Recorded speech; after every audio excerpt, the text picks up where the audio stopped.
Welcome back to my channel, and if you're new here, my name is Haley Dale and I am a content and sales funnel strategist helping you create more purposeful, productive, and yes, profitable content. So if that sounds like what you're looking for, make sure to hit that subscribe button down below this video for new videos like this every single Monday.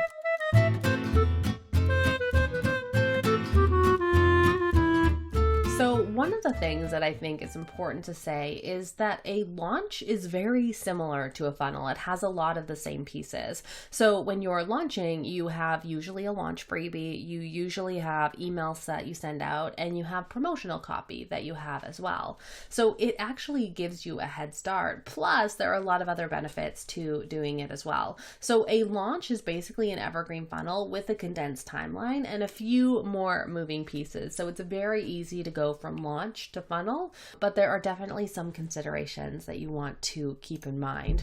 But first, I want to talk about the three biggest things that I love about somebody who goes from a launch to an evergreen funnel. Sometimes we'll get clients come to us in the agency and they have a brand new offer, and I usually tell them, unless they have experience working one-on-one in this thing, to go and launch it first and then come back to us, because they're going to have data to work with and it's going to help them move faster. So the first thing I love about the launch to evergreen model is that you can use the launch data to optimize the funnel. So normally I go through this process once we launch a client's funnel of doing the test protocol. But if you have launched your offer, right, you have that data right out of the gate. You know what messaging resonated. You know what subject lines got clicked. You know what call to actions got clicked through on. So it gives you a lot of data going into the funnels that you can use to make your funnel better right out of the gate by taking the information from that launch, using it to improve the content, doubling down on what's working, and cutting what didn't work in the launch.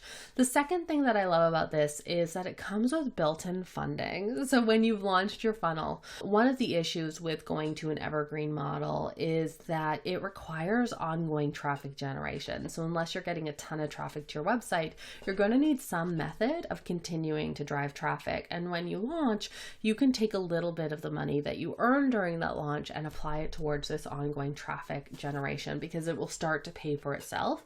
But you need some money to put in if you're going to be doing paid ads and you're not just going to be like hustling and getting all of the organic traffic. You're going to need a way of getting you're going to get that engine running. And then the third thing is that it allows you to build your email list. So when you're launching, you're also going to be building your email list, especially if you have a launch event like a challenge or a webinar that you're launching with. So this can be a great way of building your email list so that by the time you come to putting together your funnel, you have people that you can put through it, or you have people that you can continue to nurture and get the offer in front of again. So a launch is a great momentum builder for getting that email list growth that you want. But when it comes to turning an evergreen funnel from a launch, there are 7 things that you want to consider, and I want to help you. I want to just go through some of these things because I see them come up a lot with my clients. So if you're sitting on a launch, you want to turn evergreen, here are 7 things to think about. Consideration number 1 is, how are you going to archive your launch content properly? So you have a ton of resources from your past launch. You have sales emails, you have sales pages, you have the launch freebie. I want to make sure that you're archiving those things correctly. It can be really tempting when you're done a launch to go and want to bury your head in the sand because you're like, that was so exhausting, I need sleep. But I want to encourage you to do a proper archival on that content, pulling it into folders, pulling all the images so it's all in one place. So a lot of times clients will come to me, they will have launched it, but they can't find that stuff ever again. So I want to make sure that you don't do that and you go through and you save the stuff and pull it all together so you have it in one place. Consideration number 2 is, how are you going to turn your freebie into an automated delivery format? So say that you used a live challenge for your launch. The challenge works because there's a ton of momentum and people are doing it with you, right? So it creates this collective effect of like, we're in this together. That is very hard to replicate with an evergreen model. So what we want to do is we want to think, like, depending on what your freebie is, how do I take this and turn it into an evergreen format? That is the next consideration. So it might mean if you did a webinar, recording a clean version of that webinar so that you can do an evergreen webinar. It might mean if you did a challenge, how can I turn this into more of an email course or a workbook, and then take the daily content into those nurture emails. So there are some of the things to consider, and it's really going to depend on what you used as your launch freebie. Consideration number 3 is how to use your data from your launch for your funnel. So like I mentioned, one of the benefits is that you have all of this built-in data, and you're not needing to like run through 100 people in your funnel to get that, right? Because you already have a lot that to work with, so you can create a better funnel right out of the gate. But again, like I said, with the archiving, it can be really tempting when you're done launching to bury your head in the sand and go and sleep for a month. But what I want you to do is make sure that you do a proper postmortem. So I want you to go over all of the emails. What were the click-throughs? What were the sends? What were the opens? What do people reply back to? What questions did you get? How many people downloaded the freebie? What was the conversion rate of the opt-in page? So just go back through each of these touch points in your launch and measure them. Pull all of the data that you can while it is fresh.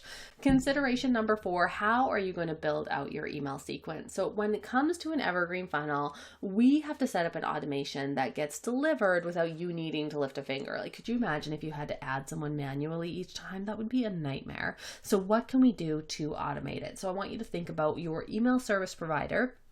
And what system do you need in place to deliver this? So when people sign up, it delivers to them. If they've already purchased, it takes them out of it, right? So you need to set up some tagging and automations just to make sure that everything kind of flows the way it should. Another consideration here is urgency and scarcity. So one of the ways that we can make people feel like, why I need to take action today rather than 6 months from now, is by adding a limited time offer. So maybe this is a discount, or maybe you have 10 spots available for a one-on-one call. So for the first 10 people who purchase, we want to make sure that it's genuine urgency and scarcity. But oftentimes when you don't give people a reason to purchase right away, they'll end up purchasing never. So that's another consideration in your follow-up email sequence is there a limited time offer that you can use? Consideration number 5 is, what are your ongoing measurement systems? So we want to make sure that you put measurement systems into place so you're not needing to dig for that data all the time. So usually when you're launching, there is an endpoint, right, where you do that postmortem and you go and collect all that data. But when you have an evergreen funnel, you need to think about, am I going to be collecting this weekly or monthly? And what are the things that I'm going to be collecting? What is my process for going and getting that data?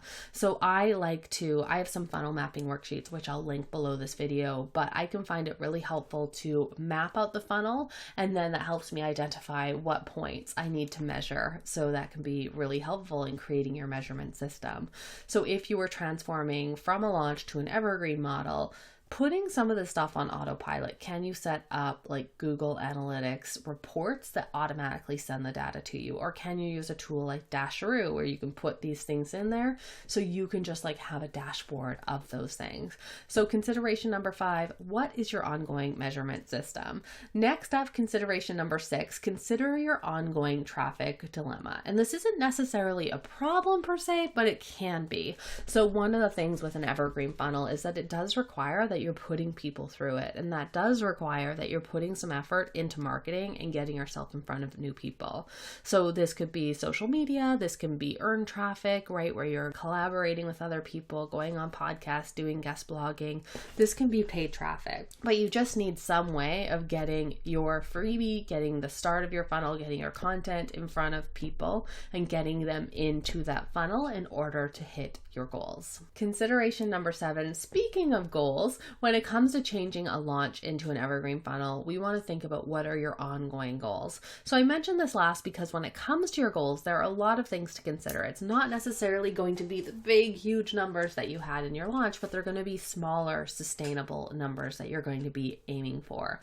So I want you to look at how much traffic can you reasonably get through your funnel each month. Can you get 100 people? Can you get 30 people? Can you get 50 people? What is your goal for traffic?